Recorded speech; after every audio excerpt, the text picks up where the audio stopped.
16, 17 plus years into playing disc golf. So it's lost on me what people may be struggling with in the initial learning phases of disc golf. But I think this will help everyone, whether you're a beginner or advanced. So we'll get into it. May be useful. So both feet flat. I'm going to keep for me, I'm learning how to putt left-handed right now. But I'm going to keep my lead foot and my rear foot, both the toe side and the heel side, down completely. All I'm focusing on is keeping both those feet flat and then transferring that energy by rocking back initially and then forward and then going a little bit low to high with the leg system. I'm not going to get into rotation or anything like that. I put a video out here recently about a little bit of the rotation of the hip and leg system. You can watch it. It's pretty good. But here we go. So all I'm doing is keeping both feet flat, and then if it goes in the basket, it's fine, but it's going to be pretty difficult initially to keep both feet flat, both the heel side and the toe side down. But if it goes in the basket, that's fine. Here we go.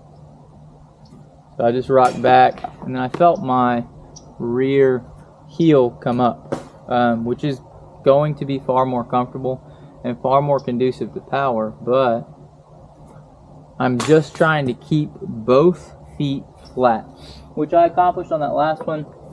I missed the putt, but I walked these out, we're only 24 feet away, but it's really hard for me to get a full follow through without at least my heel coming off the ground, and I'll get into that later, but I'm just going here and then popping the disc, and you'll see it doesn't look very comfortable because it's not.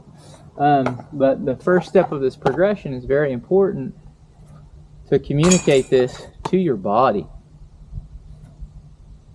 because I'm able to get a decent, enough to get 24 feet, which is not that far, but I'm able to get enough power to get in the basket, and now start trying to get that power and putt through a little bit more. And so I really want to feel the momentum from the ground, the power from the ground going into my hand. Same thing.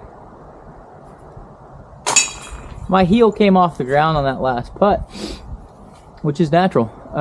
So you have certain levers in the human body. If you ever go work out in the gym, which, it's weird, but it's useful. But you'll find that if you get in like a seated calf raise position, or I don't see a lot of I have worked out at some really good gyms, but if you can get the weight on your shoulders and then your heels will go depressed down below your toes, you'll feel that you can get a ton of power from your calves because of the leverage you have at the ankle system. So now what we're going to do, second part of the progression, is we're going to allow that back heel to come off the ground, and then that's going to afford you the ability to more adequately use your rear leg to push into the putt. We're just gonna use now that front foot, your lead foot, and find an athletic position where you feel like you could defend yourself from getting pushed over. You want your knees to be bent, and your ankle system, your ankle flexibility a little bit comes into play here, but your ankles, your knees to be a little bit over your toes. You're now going to be able to push, or rather allow, that rear heel to come off the ground. So now I can allow my momentum and even create momentum from my rear foot, and then hopefully transfer that into the disc. These should be able to go a little bit faster, and then the wider I go with my stance, so the further back my rear foot goes, the more potential for power I may have. Here we go. Same exact concept, that front foot staying flat, that rear foot now, the heel is allowed to come off the ground. A lot more power, just not very good pop on the end there. Same thing.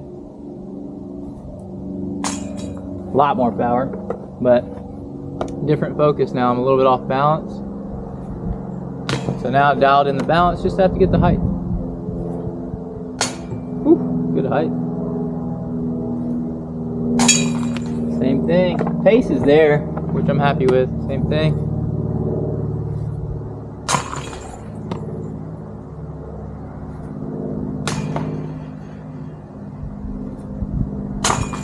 And these, I wouldn't get super concerned with like making and missing. If you're accomplishing your physical goals, keep doing your physical goals. And even if you want to go out and get a number of reps, and I'm talking like 30, 40 plus reps without even putting, and then start feeling that the disc is getting that energy from your legs, from the ground, and you can even do it without the disc. It's where you start really using your legs and shifting. Really happy with that. I didn't stay in the basket, which I'm perfectly fine with. So that's the second step in the progression. And now this will look more familiar to you. The third step in the progression, you're going to allow that rear foot to come off the ground and counterbalance. So now you can actually follow through all the way with your hand and arm system. But if you'll look, and I've heard James Proctor even say this at times, he prefers his rear foot to stay on the ground. Eagle, who is, you know, I think one of the better putters we've ever had in the history of the game when he's putting well. Eagle will sometimes leave his, he goes in line with his stance, but he'll leave his rear foot down for a really, really long time. Sometimes even his rear foot will stay down and his arm and hand won't even follow through. They'll stop short. It creates more pop. I could get into that, but I'm not going to. Just focusing on the feet.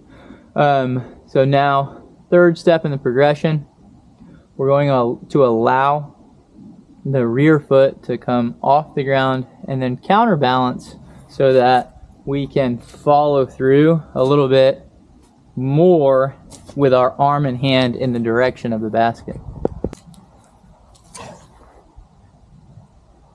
Okay, so now the rear leg is allowed to come off the ground so you can follow through completely into the chains with your hand.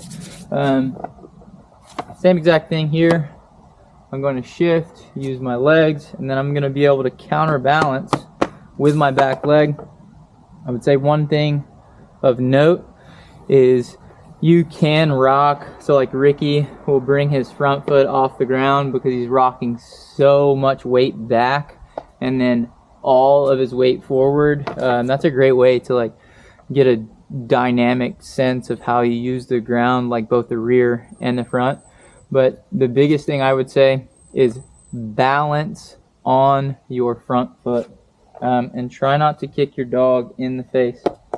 She's been playing disc golf for 16 years and she's still, yeah. I'll move over here because sometimes she gets bopped. Here we go. Same exact thing. We're just going to use the counterbalance now. Our rear leg is able to come off the ground and then we can follow all the way through our target. So much easier. Not great, just have to get height now. So much easier to do this, but if using your legs is an alien concept or a concept you haven't taught your body yet, you probably need to go through these progressions.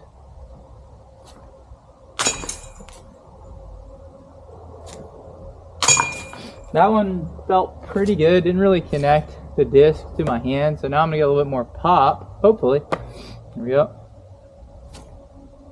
That one felt so much better than all of them have so far. Just gonna try and repeat that same feel. Same thing. Last two. The bottom of this one's wet, but ain't a big thing. And then last one. This is all the pressure. If I miss, you gotta rib me a little bit on the internet. This is for my first putt of the season. Didn't leave it short, made it. Let's go.